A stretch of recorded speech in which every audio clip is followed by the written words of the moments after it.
এত বড় পৃথিবীতে কেউ খাচ্ছে ডাল ভাত, কারো হয়তো দুবেলা মাছ মাংস জুটছে, কারো তাও জুটছে না।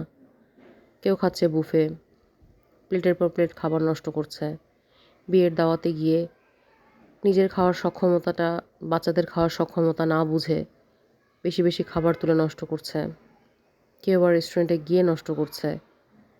খাবার নষ্টের হিসাব করতে গেলে প্রতি বছর না, প্রতিদিন কত কেজি খাবার যে নষ্ট হয় এক একটা গরিব দেশেও, সেটা অগণিত বলতে হবে।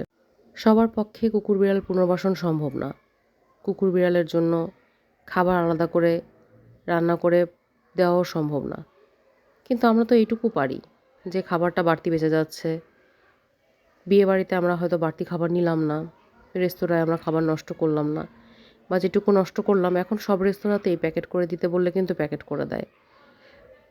আমরা একটু চেষ্টা করে দেখতে পারি এদের জন্য, কারণ পৃথিবীটা এদেরও। এই যে অক্সিজেন, এই যে বৃষ্টি, এই যে সূর্যের আলো, এগুলো কিন্তু বিধাতা এদের জন্যও দিচ্ছেন। আসুন আমরা চেষ্টা করে দেখি।